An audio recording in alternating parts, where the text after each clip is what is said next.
Buenos días a todos. Realmente creo que podíamos ya ir a almorzar con todo lo que hemos escuchado, porque Dios nos ha hablado claramente. Y eso me da libertad para abrir mi corazón con ustedes en esta ocasión y a la tarde. La verdad que tienen un material, una visión bíblica correcta. Yo no podría agregar ni una palabra a todo lo que hemos oído de la profeta Lucía, de vuestro apóstol, referente al orden de Dios para la familia.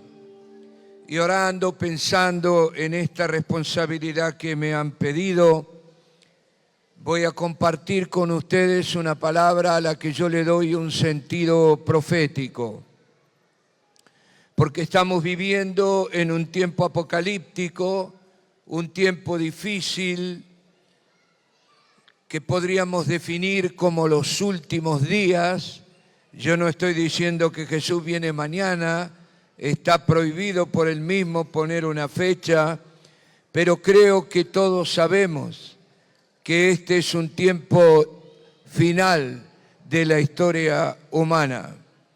Y la realidad que nos toca vivir en el mundo contemporáneo ha producido un ataque feroz contra la familia cristiana, contra el orden de Dios para la familia. Y por eso yo quiero referirme, le he puesto como un título general, la familia cristiana en el mundo de hoy.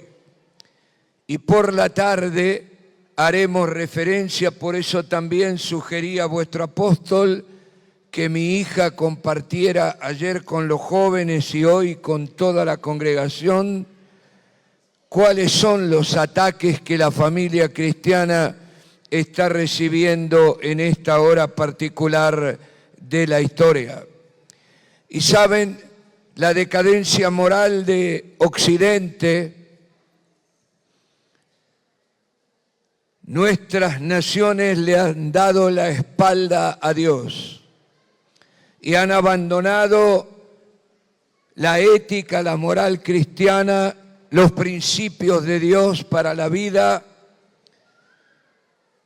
y por eso asistimos al derrumbe moral de nuestras naciones y a la infidelidad a la voluntad de Dios. Aún una confusión en muchos sectores de la iglesia cristiana.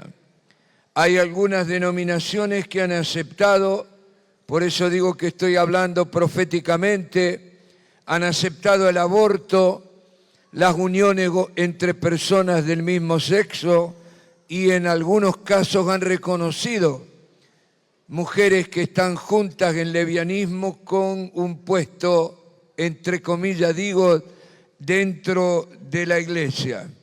Y tenemos que hablar estas cosas y tenemos que denunciarlas porque son contrarias a la voluntad de Dios. Existen dos instituciones creadas por Dios. Lo demás lo hicimos los hombres. Y la primera es la familia, el matrimonio, la relación entre el hombre y la mujer. No es un invento humano, es anterior a cualquier organización social.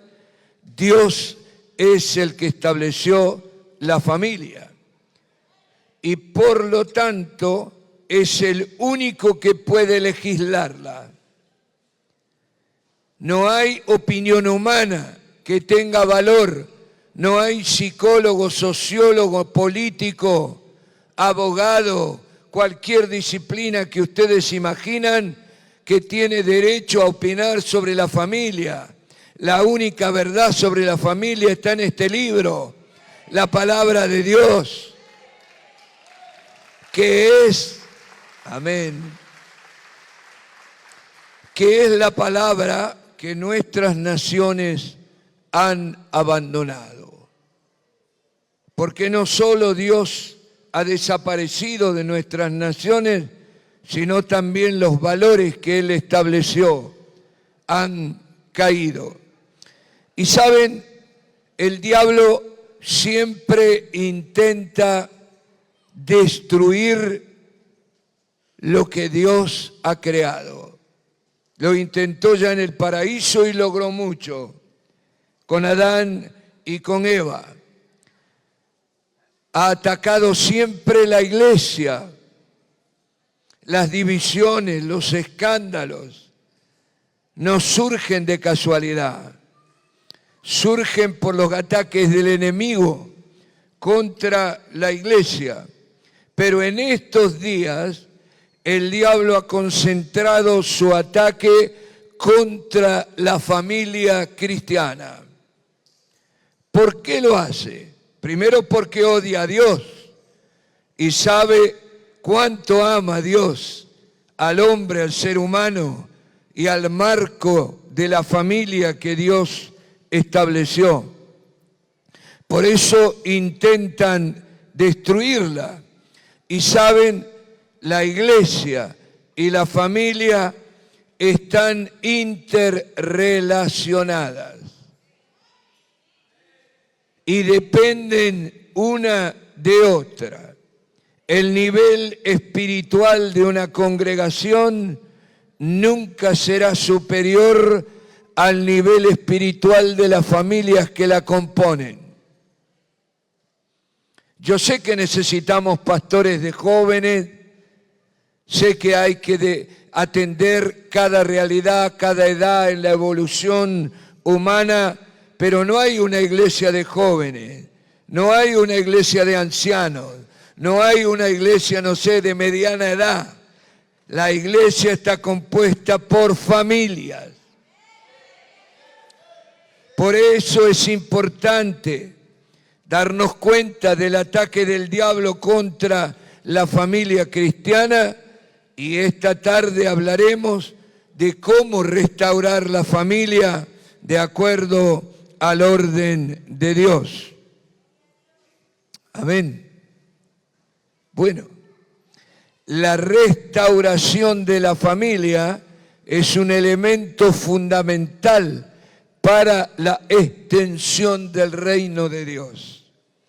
Y en la medida que yo avance en lo que voy a compartir, van a entender qué quiero decir con esto. Nosotros tenemos que ser una luz que brilla en medio de las tinieblas que nos rodean.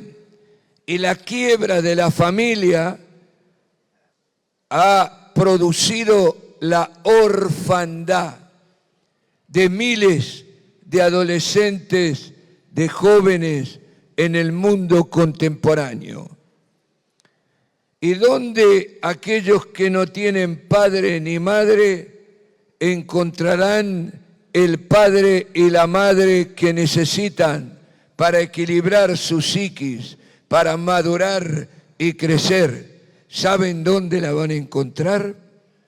Aquí, en la casa de Dios, en la familia de Dios.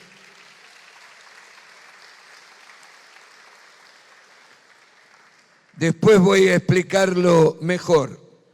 Les hago un pequeño diagnóstico, abuelo de pájaro, de qué es lo que ha ocurrido con la familia en el mundo actual. Nadie tiene dudas de que la familia está en crisis. Y cuando la familia está en crisis un país entero. ¿Por qué? Porque los hijos que van a ser formados no tienen el marco de amor, de contención, de formación que necesitan para ser hombres y mujeres de bien. ¿Qué es lo que está pasando hoy? Yo hablaré de mi país, pero también puedo hablar de Europa, y seguramente en lo que diga hablaré también del Perú. Hoy día hay una disminución significativa de parejas de primera unión. Yo creo que en Argentina los matrimonios que son de primera unión hoy son minoría. Hay más familias rotas que familias que han permanecido en el tiempo, como es la voluntad de Dios, unidos. Y eso implica que hay un aumento significativo de parejas ensambladas o matrimonios ensamblados. Personas que rompieron vínculos originales y que conviven entre sí con hijos de distintos matrimonios de los padres, con todo el sufrimiento que esto conlleva. A veces en las filmes, películas, nos presentan que la nueva familia es extraordinaria y que la ruptura de un matrimonio no tiene consecuencia. Pero eso es una mentira. Y yo soy testigo del dolor y del sufrimiento de los hijos que vieron a sus padres dejar de amarse y romper el vínculo entre ellos. Por eso hay una gran generación de huérfanos. Hoy día, en el sentido, aunque tengan padres biológicos, no tienen un padre estable que los ama, los cuida y los protege. Hay un aumento considerable de personas que conviven sin hacer un pacto matrimonial. Hoy, al menos en Argentina, creo que la gran mayoría de lo que nosotros llamaríamos una familia no han realizado un pacto, son convivientes. Y cuando uno no hace pacto, tiene la maleta hecha para irse. ¿Entienden lo que quiero decir? No estoy comprometido, no he firmado nada. Tengo una relación que durará hasta que me satisfaga. Y el día que no me satisfaga o encuentre otra posibilidad que me parece que es mejor, como tengo la maleta hecha, la tomo y me mando a mudar. Yo he hecho un pacto. Tengo un anillo que lo dice. He firmado. ¿Dónde más hay que firmar? ¿Cuántos libros tengo que firmar? Porque yo comprometí mi voluntad de permanecer unido a mi esposa hasta que la muerte nos separe.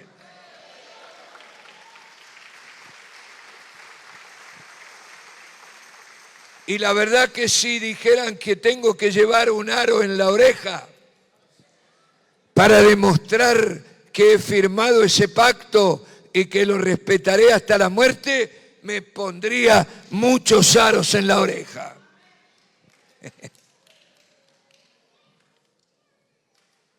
Este año vamos a cumplir 53 años de casado. 53.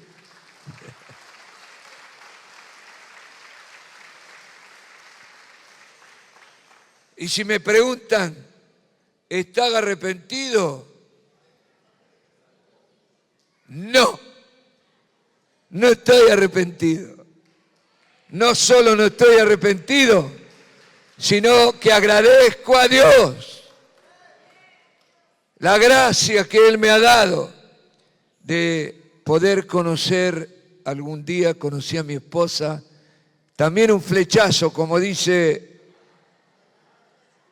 el apóstol José. Cantaba en un coro en una iglesia. Era un coro con 30 personas. Ella estaba en el medio y yo solo vi una. Los otros 29 no sé quién eran, pero entienden, esa es la voluntad de Dios. Serán una sola carne. Y Jesús, cuando le hablan del divorcio y todas esas cosas, los fariseos le citan a Moisés, él responde: al principio no fue así. Y cita la ley que instituyó el matrimonio. Dejará el hombre, padre y madre, se unirá a su mujer y los dos serán, ¿qué cosa? Una sola carne. ¿Y hasta cuándo? Hasta que la muerte nos separe. Bueno,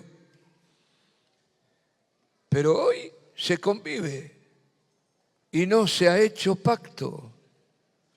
Es casi la primera vez en la historia del mundo occidental que no hay pacto. Miren, hasta en una tribu cualquiera hay un pacto matrimonial, según la costumbre de cada tribu, ¿no? Y yo recuerdo de una tribu en América del Norte que cuando un varón se enamoraba de una niña, conseguía un caballo, el mejor caballo, más brioso, lo capturaba y venía con el caballo a la casa del padre de esta niña, le daba el caballo, el padre aceptaba el caballo, era un pacto, ¿entienden? Y toda la tribu sabía que a partir de ese día esa mujer era esposa de este guerrero o de este varón que había hecho un pacto. No hay tribu, no hay donde no haya un pacto social que demuestra el compromiso. Esta es la primera vez que se ha violado el orden de Dios y las personas se juntan sin comprometer la voluntad. Y cuando uno no se compromete, se va cuando quiere, ¿no? Entonces me detengo porque esto es muy importante. Hay un aumento significativo de mujeres y hombres que permanecen solos. Pueden sí tener un amigobio, una amigovia. Pueden tener relaciones sexuales, pero cada uno vive en su casa, no conviven. Se juntan solo para ser compañeros de aventura o experimentar algún tipo de placer, digamos. Bueno, tremendo esto. Hay un aumento significativo de matrimonios que han tomado la decisión de no procrear, de no tener hijos. ¿Por qué? Por el egoísmo, porque quiero disfrutar la vida, quiero vivir la vida sin compromiso ninguno, sin sacrificio por nadie, pero cuando uno tiene hijos, ¿qué pasa? No podemos hacer lo que queremos. Ahora tenemos un hijo, una hija que alimentar, que cuidar, y las hermanas saben lo que significa criar un bebé, ¿no? El sacrificio, la entrega de la vida de los padres para criar a los hijos y el egoísmo contemporáneo hace que aquellos que quieren viajar, comer, disfrutar la vida, no estén dispuestos a procrear, creando una violación a la voluntad de Dios. Porque, ¿cuál fue la orden de Dios? Fructifiquen, tengan hijos y llenen la tierra. Porque el propósito de Dios es tener una sola familia de muchos que hijos e hijas iguales a Jesús. Dios creó todo con el concepto de familia y en el material que ustedes tienen que he leído lo dice claramente. Dios se ha revelado como Padre. ¿O no? Jesús, ¿quién es? El Hijo de Dios. ¿El cielo qué será? ¿Una nube para cada uno donde estaremos con un arpa o una pandereta? No, el cielo son las moradas, la casa, el hogar del Padre Celestial y tu hogar y el mío. Dios ha hecho todo con este orden familiar. Bueno, ahora tenemos que agregar uniones de personas del mismo sexo. La gran mayoría de los países del mundo occidental reconocen los mal llamados matrimonios entre personas del mismo sexo y con la posibilidad, en Argentina existe, de adoptar niños o engendrar niños por vientres de alquiler. ¿Han oído esto? ¡Qué aberración! ¡Qué violación al orden de Dios! ¿Y saben por qué lo pueden hacer? Por la injusticia social y por la pobreza.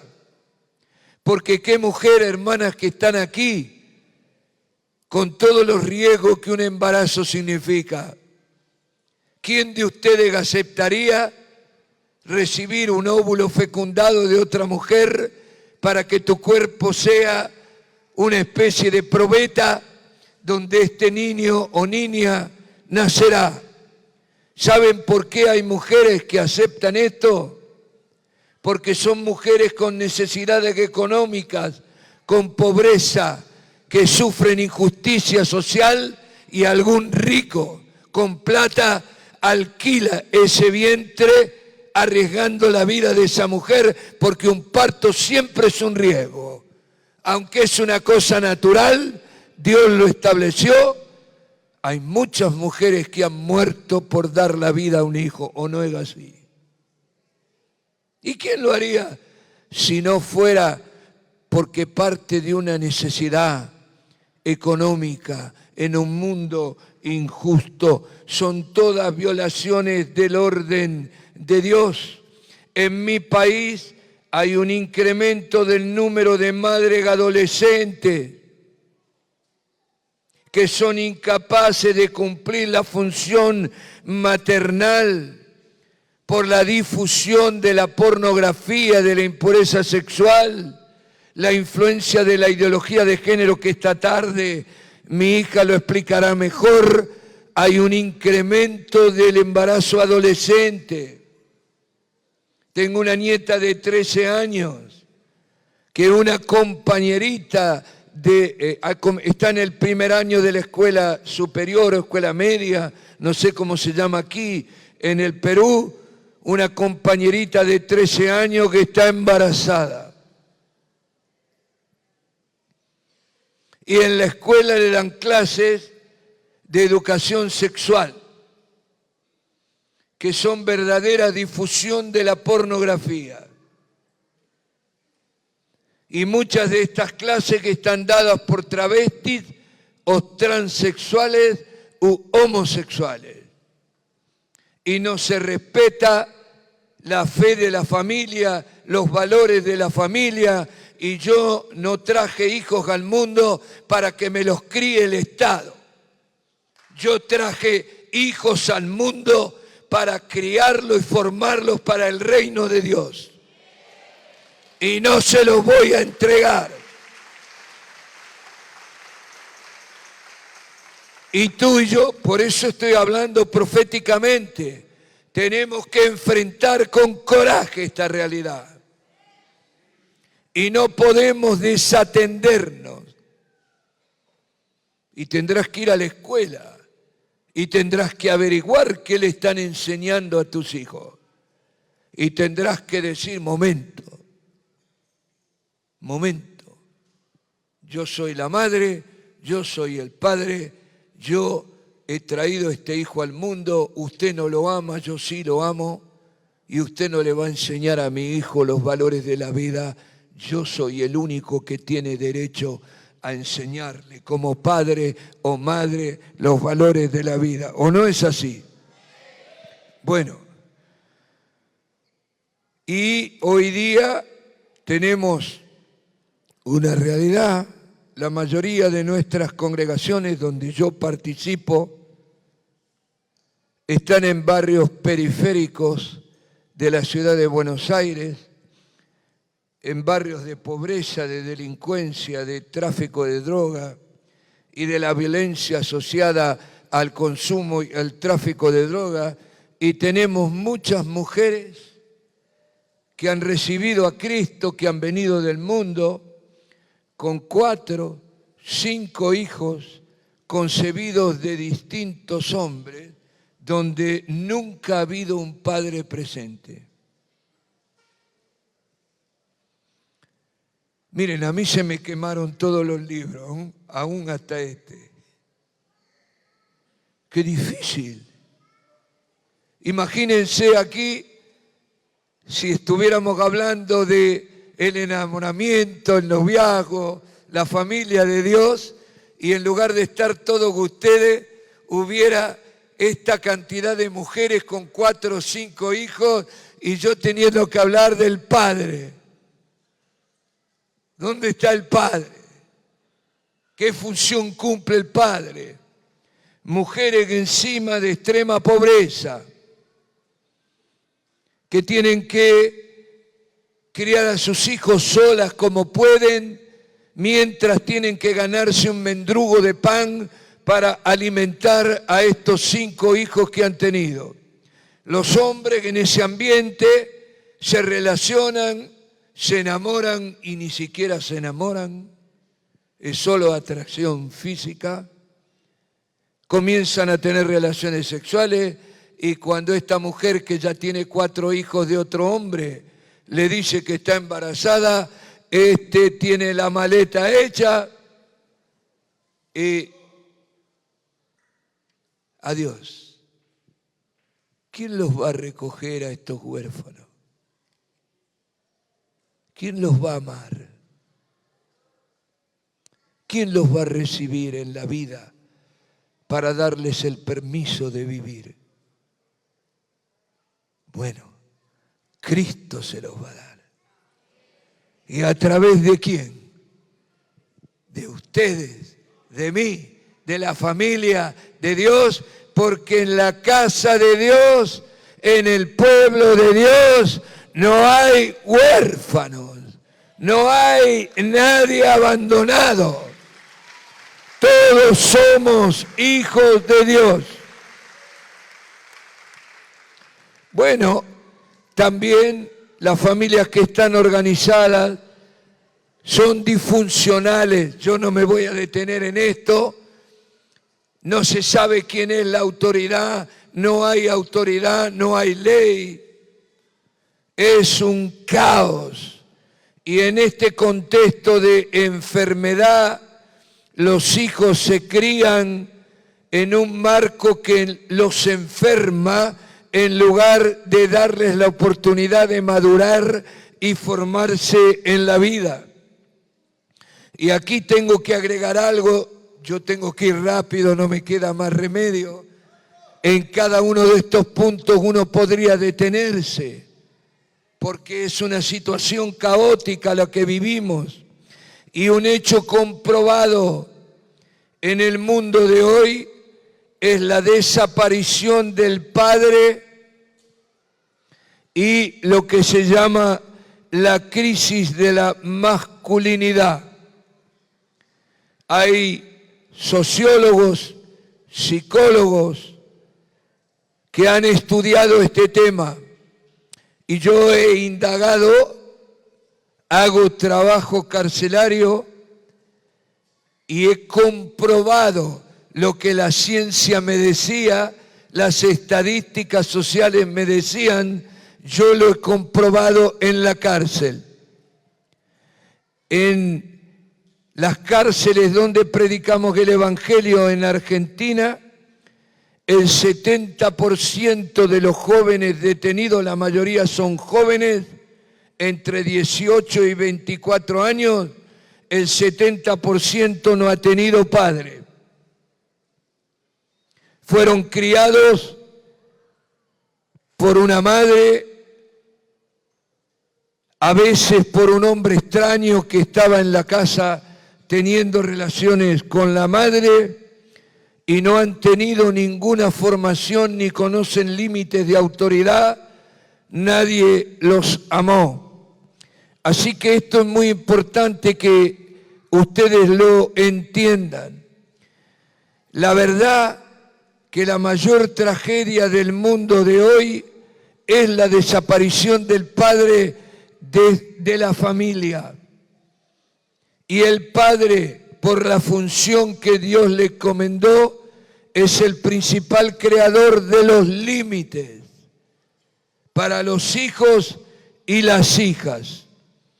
Y su desaparición en la gran mayoría de las familias ha provocado un incremento de la violencia, sobre todo en los jóvenes varones que no han conocido autoridad ni límites.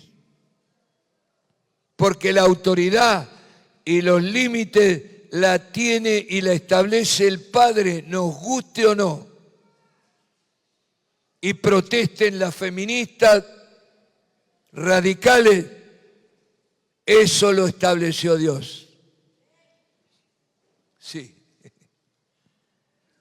La madre, el mejor lugar del mundo. Yo creo que lo más parecido al cielo, lástima que no tuve conciencia, es el vientre de mi madre. Allí yo estaba alimentado, seguro, protegido, amado, escuchaba el corazón de mi madre latiendo y diciéndome cuánto me amaba. Pero cuando nací, ¿a dónde salí? A este mundo, al frío, al calor, a los golpes, a los gritos, a los murmullos. Por eso creo que lo primero que hace un bebé es llorar. Porque se da cuenta, salió del paraíso y entró a un mundo hostil, a un mundo que lo agrede. ¿Y cuál es la función del padre? ¿Cuál es? Proteger, amparar, capacitar para enfrentar la hostilidad que ese mundo en el que vivimos nos ofrece. Miren, este es un tema apasionante. Yo podría detenerme, quedarme aquí, pero el tiempo no me lo permite. Pero saben, el diablo ha tenido un interés en eliminar la figura del padre de la estructura familiar. ¿Y por qué? Porque ¿cómo se reveló Dios? Bueno, la Biblia dice Dios es amor. Pero ¿qué cosa es el amor? Es difícil de explicar. Sabemos lo que es, pero no es fácil. Dios es luz.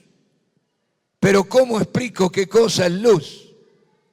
Ahora, ¿cómo se reveló Dios? Él se reveló como nuestro Padre Celestial. Padre Celestial. Y fíjate qué relación de amor como Padre, porque Dios no es madre, es Padre. Y Pablo dice de él en la segunda carta a los Corintios, Padre de misericordia y Dios de toda consolación, el cual nos consuela en todas nuestras tribulaciones, para que con la consolación con la que nosotros hemos sido consolados, podamos consolar a otros. Dios es tu papá. Tu papá.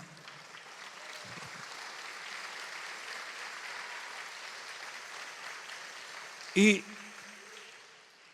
un papá que te ama. Un papá para el cual no le eres indiferente. Un padre amoroso que tiene sus ojos puestos en ti y te acompaña las 24 horas del día. Y que está siempre pendiente. ¿Dónde está mi hijo? ¿Qué le pasa a mi hija? ¿Qué está sucediendo en su vida?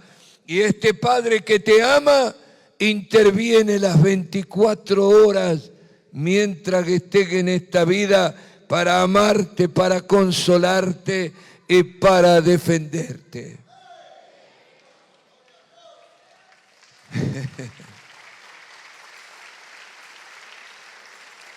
Y fíjate que el Espíritu Santo, lo primero que hace cuando entra a morar en el corazón de un hijo o una hija de Dios, algunos me preguntan, ¿cómo habla el Espíritu? ¿Qué palabra da?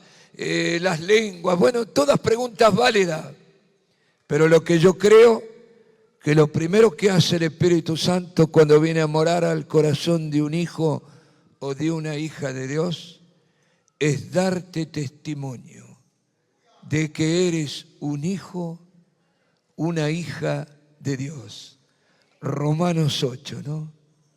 Dice que el Espíritu Santo da testimonio a nuestro espíritu de que somos hijos de Dios, pero no un hijito cualquiera, un criadito, uno que apareció en casa y lo recibí y le doy de comer, no, un hijo amado, una hija amada, y te da el derecho de que cuando hables con él le digas, Abba, Padre.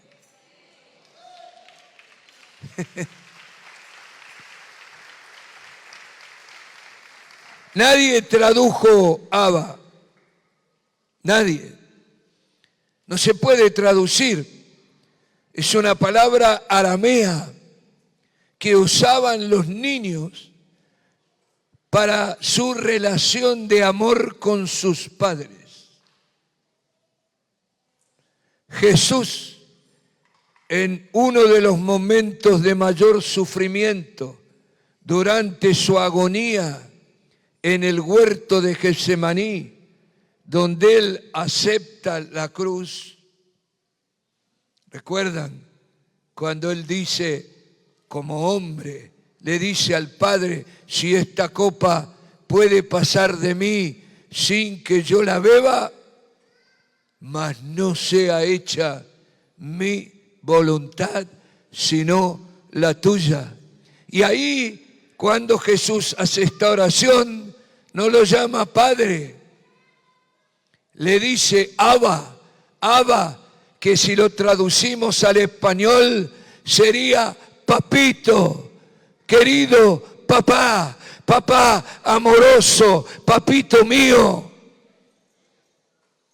¿Entienden por qué el diablo ha borrado al padre de la familia tradicional, de la familia en el mundo? Porque matando al padre, mata al que representa al Padre en la familia, al Padre Dios.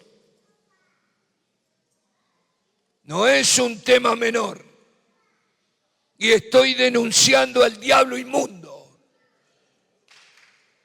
y a sus ideólogos, a los hombres mentirosos que enseñan doctrinas de demonios, porque eso es la ideología de género. Una doctrina de demonio, más allá de hay que filósofos y científicos que la apoyan y la enseñan, pero en el fondo la inspiración es diabólica, porque el diablo quiere matar a tu Padre Celestial. Fíjense, es muy vieja la ideología de género. En el año 68 hubo una revolución estudiantil en París, orquestada por estos ideólogos, y escribían en las paredes. Dios ha muerto, el Padre ha muerto. Ahora somos libres de hacer lo que queremos. Y hemos llegado a este punto caótico de muerte, donde hay una adolescencia enferma, jóvenes y niños que no han tenido padre, son jóvenes que no pueden construir un proyecto de vida, que no tienen esperanza, que buscan desesperadamente la muerte a través de las drogas o el sexo sin protección, una vida, una verdadera cultura de la muerte. Lo ilustro porque así parece una conferencia técnica. Bueno, yo entré a una cárcel donde, pues estoy hablando del Padre, entré a una cárcel que había sido fundada allí por un detenido que se llama Rodrigo, todavía vive, está en libertad ahora porque cumplió su condena.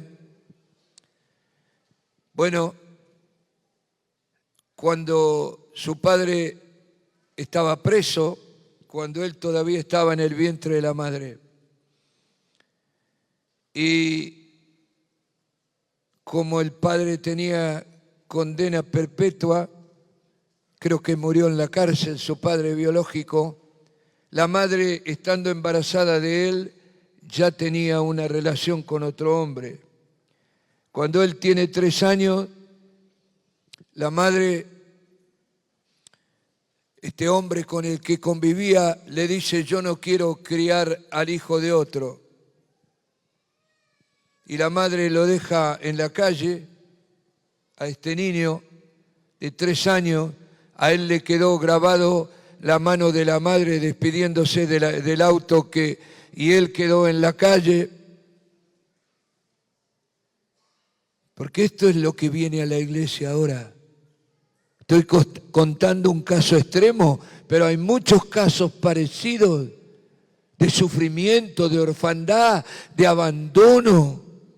Lo toma una especie de abuelo, lo muelen a palo, lo va criando, y una mujer que ejercía la prostitución lo recoge de la calle y lo lleva a su casa. Y lo cría y lo cría bien. Lo manda a la escuela, le da de comer, hijo de nadie, abandonado, basura social. ¿Cómo lo llamamos a él? De una prostituta, Jesús dijo cuando los fariseos la condenaban que era salva porque amó mucho, dice. Difícil de interpretar, ¿eh? No lo estoy interpretando, pero esta mujer lo recoge, lo alimenta. Para este niño era su madre. Ahora él veía todo lo que ahí ocurría. Cuando él tiene 12 años, esta mujer decide dejar la prostitución. Viene uno que siempre la requería, como ella se niega, comienza a golpearla. Y Rodrigo toma un cuchillo y comete su primer homicidio. Esta es la obra del diablo en el mundo de hoy. Y es lo que tenemos que restaurar. Nosotros somos los únicos que tenemos respuesta. Y eso nos obliga. ¡Qué responsabilidad!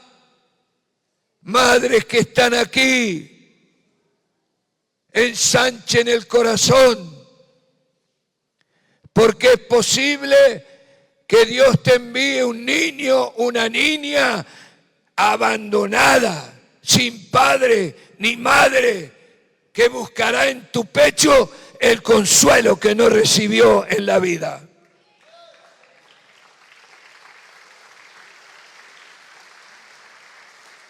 ¿Y qué dolor el corazón de Dios tendrá si tus brazos, Padre, también no están abiertos para recibir a tanto huérfano que hay en el mundo? Miren, no, bueno, este chico huye y se cría en la calle y se convierte en un delincuente, pero una cosa que no se puede explicar con palabras. No sé cuántos hechos cometió de todo tipo, no puedo yo decir porque no corresponde, pero imaginen lo peor, y este chico hizo todas esas cosas. Tiene la misma edad casi que mi hijo varón, pero vivió varias vidas en una sola.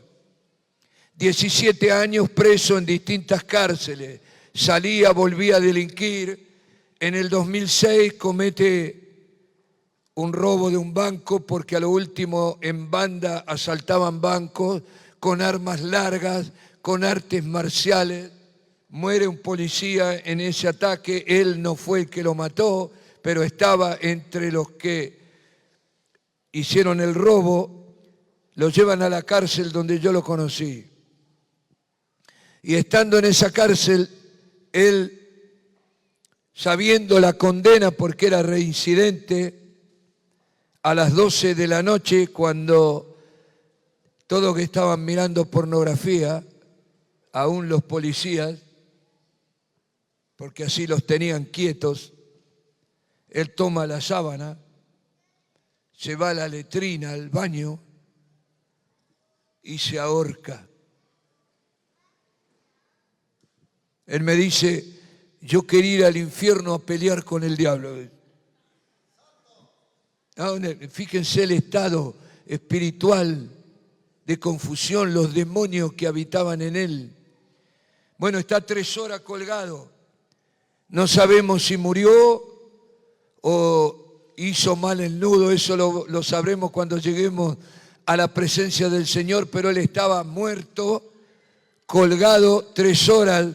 El primero que va al baño lo encuentra allí colgado, da el informe, lo dan por muerto, y cuando vienen a buscar el cuerpo para llevarlo a la morgue, los que vienen se dan cuenta que tiene hálito, que está respirando, lo resucitan, le hacen las maniobras. En esas 3 horas,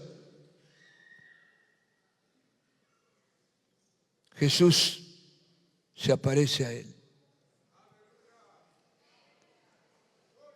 Le muestra todos sus pecados, lo llama al arrepentimiento y le ofrece su sangre para el perdón de sus pecados. Mira.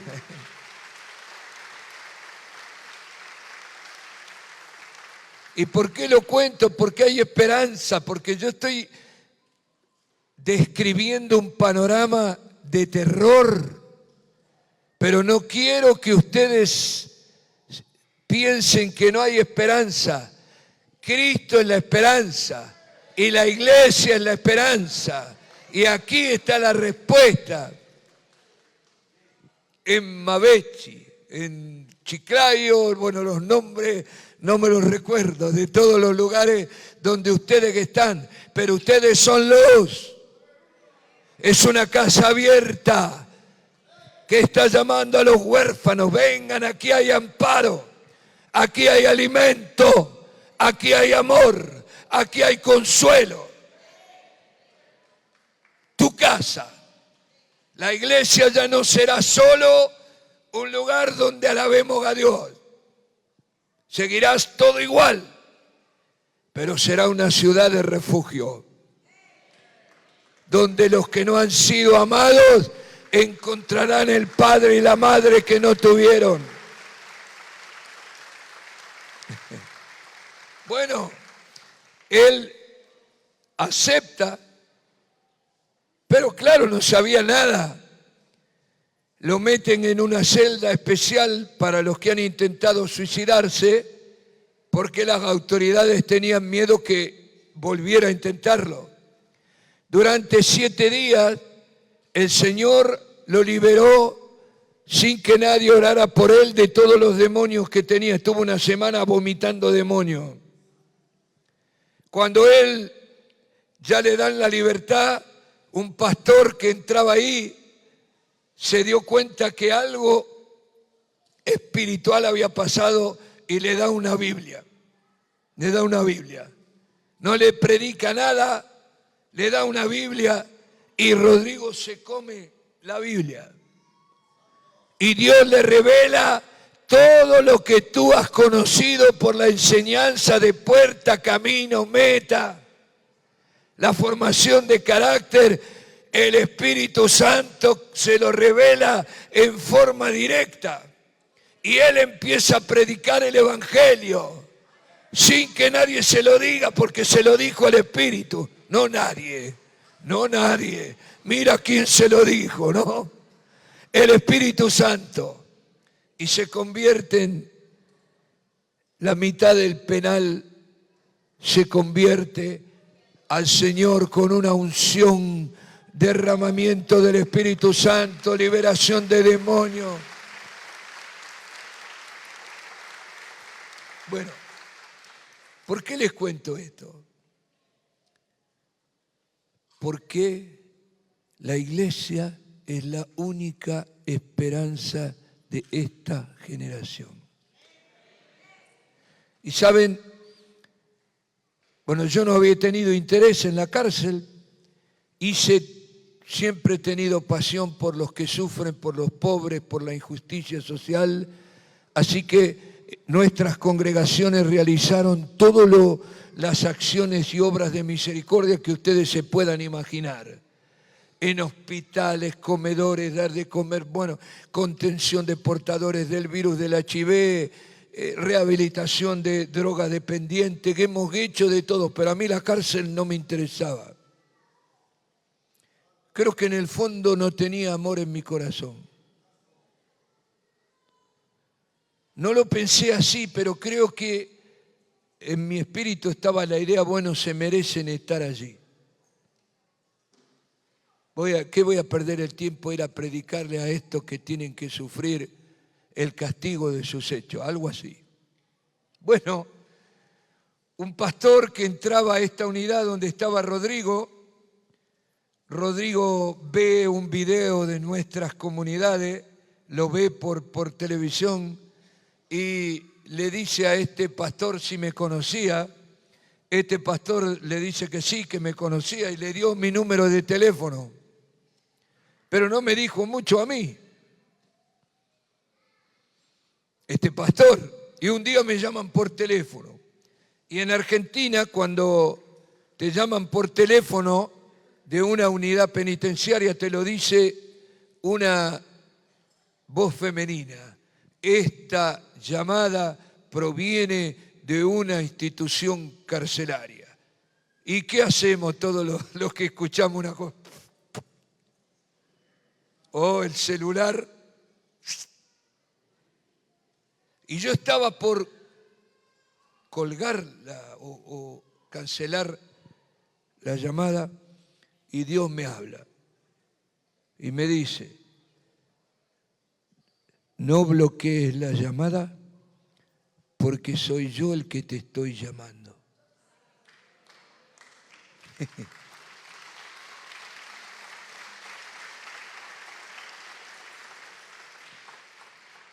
Y Dios me está usando a mí esta mañana para llamarte a ti. Te está llamando. ¿Y sabes qué te está diciendo?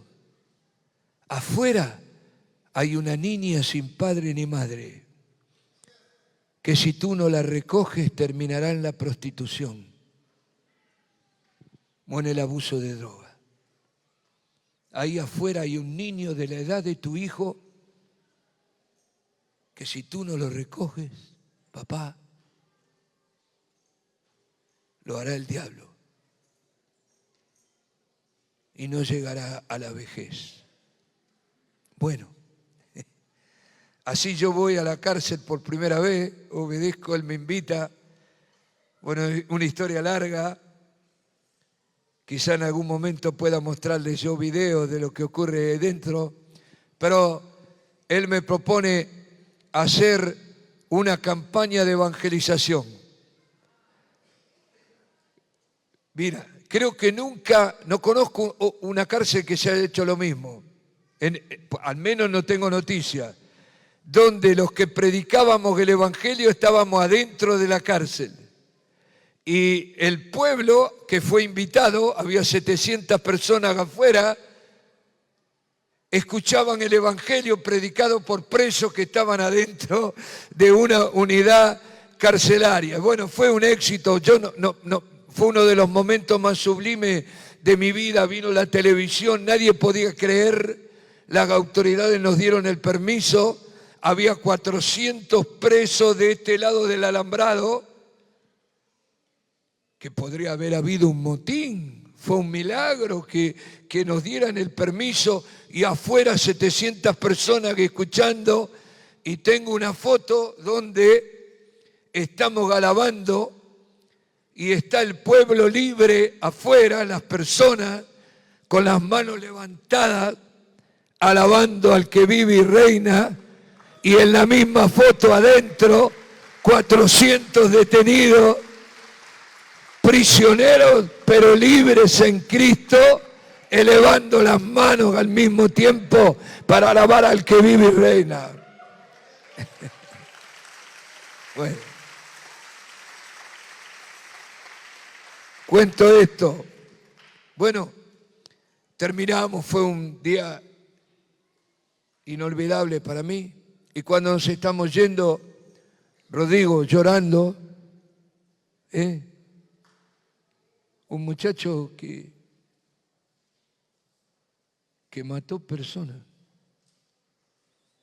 llorando, me dice: pastor, ¿no quiere usted ser mi cobertura espiritual? Bueno, digo, bueno, oremos, yo voy a orar. Dejemos pasar un mes, yo vuelvo, y si el Señor lo confirma, bueno, el Señor lo confirmó en mí, en él. Pero yo nunca supe por qué me había elegido a mí. Porque habían entrado otros pastores con más gracia, con más dones. ¿Y por qué me ha elegido a mí? Nunca lo entendí. Y un día, él ya en libertad fue a predicar a una de nuestras congregaciones y contó este testimonio que yo les di ahora. Y dice: yo lo elegí a Oscar Marcelino, lo elegí como mi cobertura espiritual porque él apenas me conoció, mientras hablamos, me llamó, en lugar de por mi nombre, me dijo hijo. Y a mí nadie en la vida me había llamado hijo. Mira, mira. Mira, Dios les está hablando, Esas lágrimas son de amor, no son de tristeza. Dios nos está hablando, porque esta es la restauración. Esto es lo que el mundo necesita. Hay un caos, hay un nivel de sufrimiento inimaginable, pero la respuesta de Cristo es superior. Es superior. La gracia, el amor de Cristo que hay en esta congregación es superabundante, y tan abundante que va a suplir la escasez de toda esta generación de huérfanos, de los que están hoy en la calle, abandonados a su destino, sin esperanza en el mundo. Van a encontrar en la casa de Dios no solo al Padre Celestial. Bueno, todavía caminamos juntos con Rodrigo. Y él ahora tiene 3 hijos. 3 hijos. Una restauración. ¿Quién puede hacer eso, Apóstol José? ¿Quién lo puede hacer eso? Solo Cristo. No hay.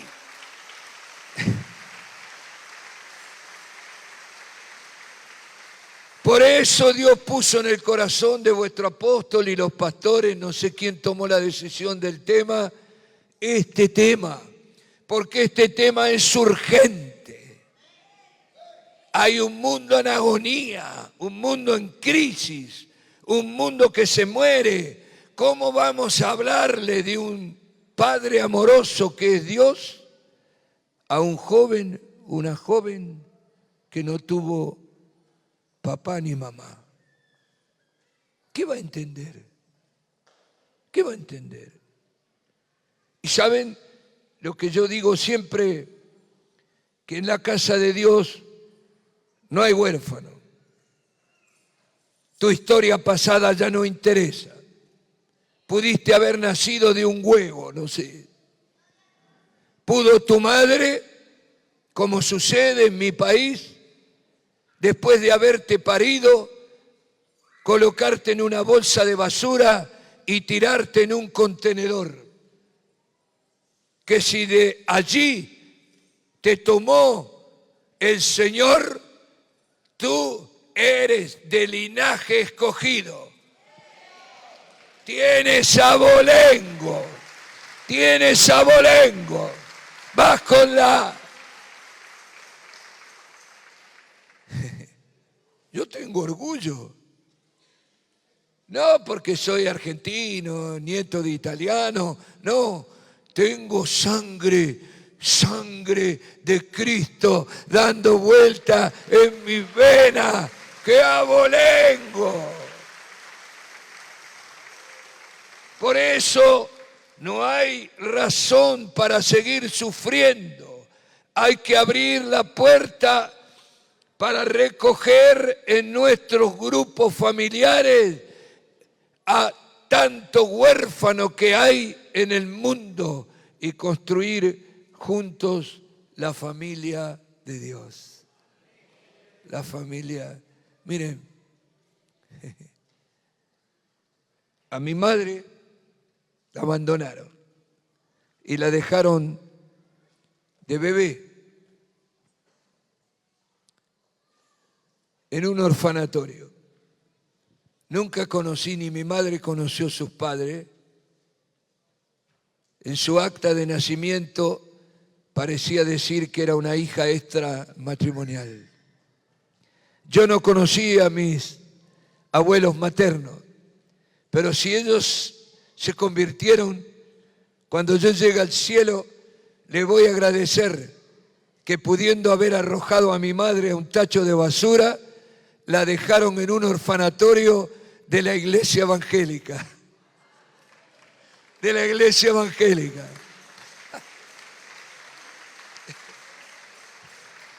Y yo tengo una ventaja sobre ustedes, porque Dios es tu Padre. Pero en mi caso también es mi abuelo. También es mi abuelo. Entonces mi madre se convirtió, salió a los 24 años para casarse de aquel orfanatorio, pero en ese lugar conoció a Cristo, lo recibió como el Salvador de su vida y me llevó a mí en su vientre a la casa de Dios, a la familia de Dios, y Dios restaura. Eso es lo que quiero decir. Amén. A la tarde trataremos de ver cuáles son aquellos instrumentos y acciones que debemos realizar para restaurar la familia nuestra y recibir a los huérfanos que están afuera.